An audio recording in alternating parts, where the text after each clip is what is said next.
Hello, dear viewers, and welcome back to our channel, where we delve into the most compelling stories unfolding across the globe, particularly those touching upon the venerable institutions of royalty and the relentless pursuit of justice.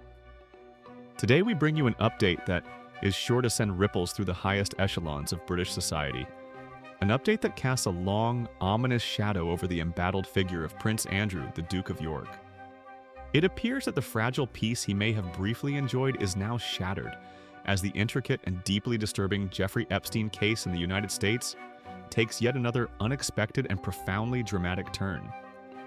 This latest development threatens to reignite a scandal that has already seen a senior royal stripped of his most cherished titles and patronages, and it raises profound questions about accountability, justice, and the far-reaching consequences of one's associations.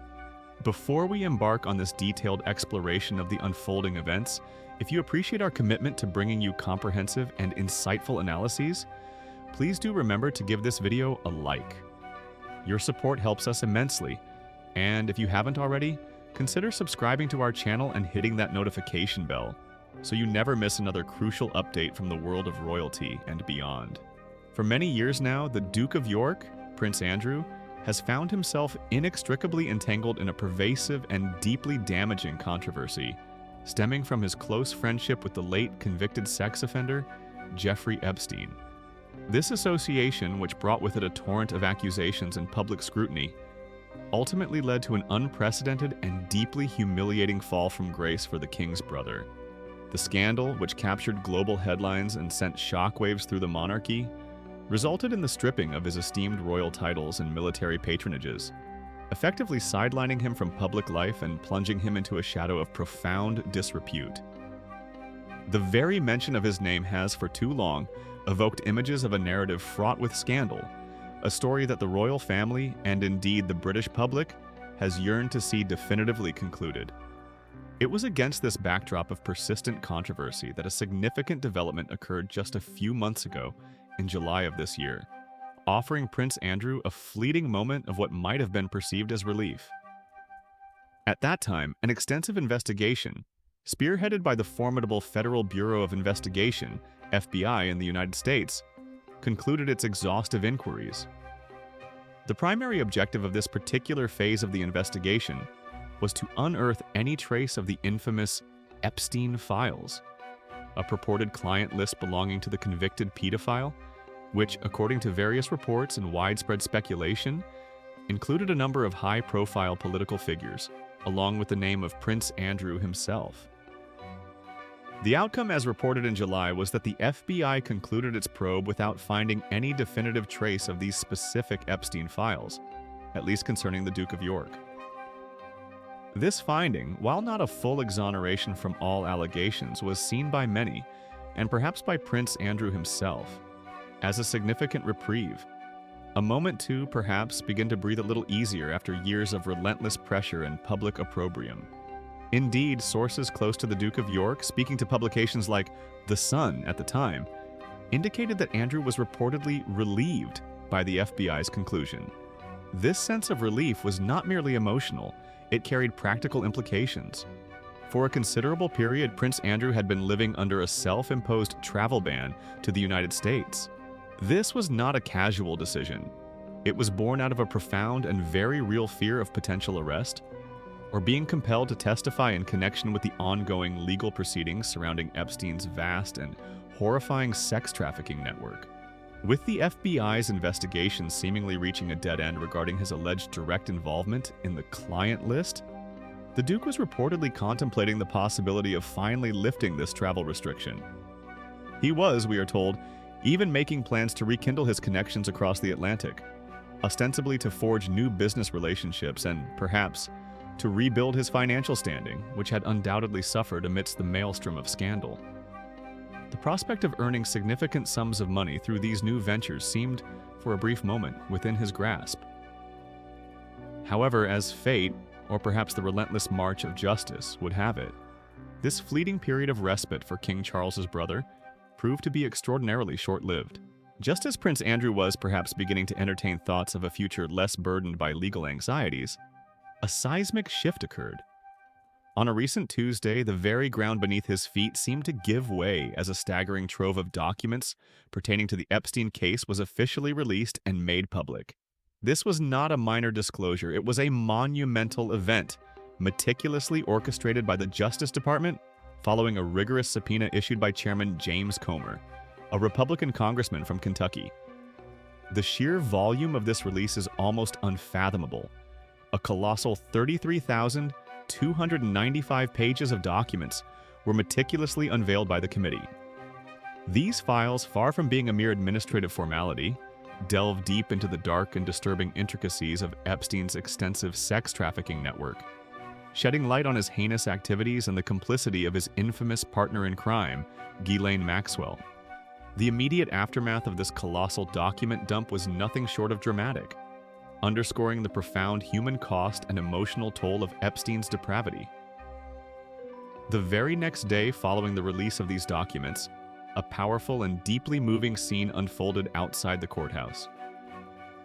Congresswoman Nancy Mace, a Republican representative from South Carolina, was observed leaving the proceedings visibly distraught and in tears. Her emotional reaction was not merely a personal one. It quickly translated into a public and unequivocal demand for accountability. Shortly after this profoundly affecting incident, Congresswoman Mace, clearly moved by the gravity of the situation and the poignant testimonies she had just encountered, made a powerful public statement. In words that resonated with the raw pain of a survivor and the moral indignation of a public servant, she directly called for the prosecution of the 65-year-old Prince Andrew.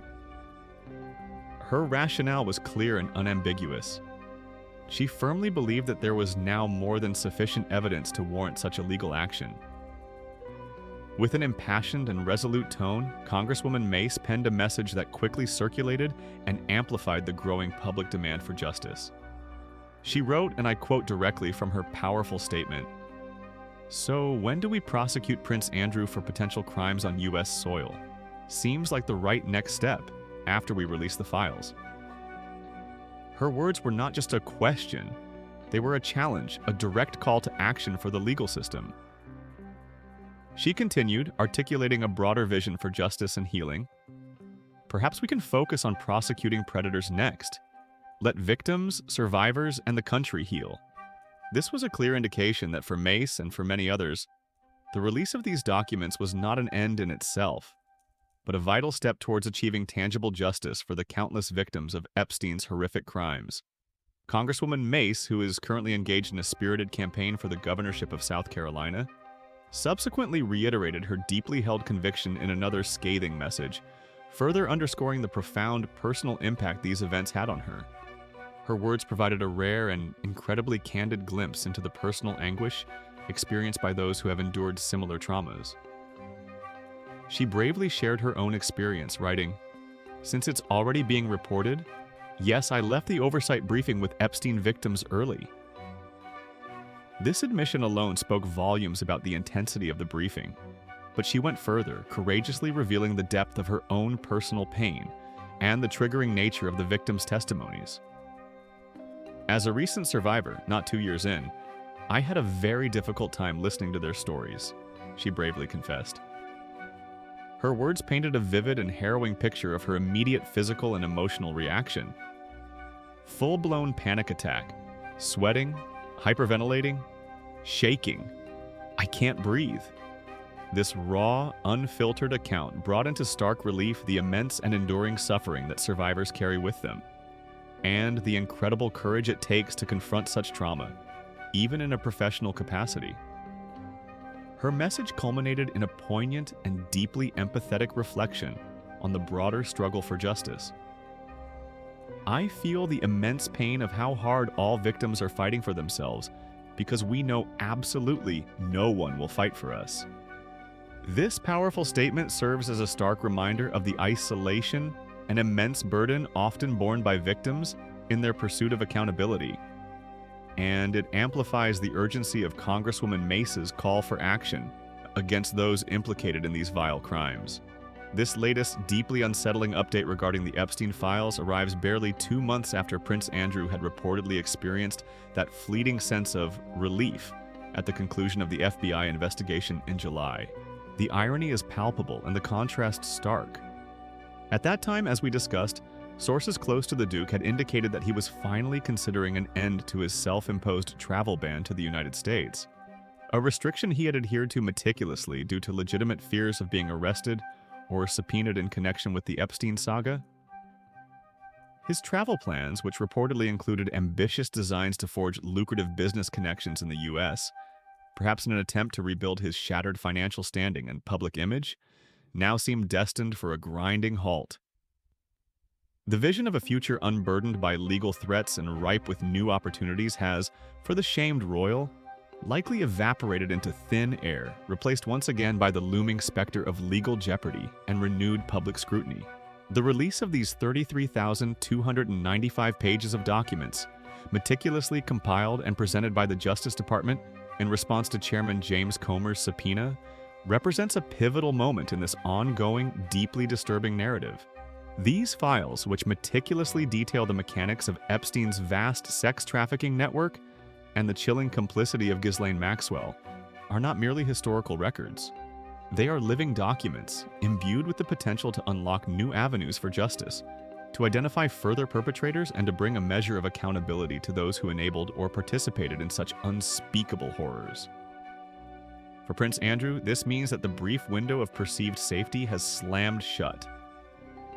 The question now is not if, but when and how the legal system in the United States will respond to the renewed and increasingly strident calls for his prosecution. The world watches, waiting to see if, indeed, justice will finally be served, irrespective of title or lineage. In summary, what we are witnessing is a dramatic reversal of fortunes for Prince Andrew. His brief reprieve following the FBI's July findings has been utterly overshadowed by the monumental release of nearly 34,000 pages of Epstein case documents. This new disclosure has not only reignited public outrage, but has also spurred powerful figures like Congresswoman Nancy Mace to issue an unequivocal call for his prosecution, citing sufficient evidence. Her deeply personal testimony as a survivor underscores the profound human impact of these crimes and the unwavering demand for accountability. The Duke's hopes of resuming travel to the US and pursuing new business ventures now seem all but dashed, as the weight of this enduring scandal once again presses down upon him.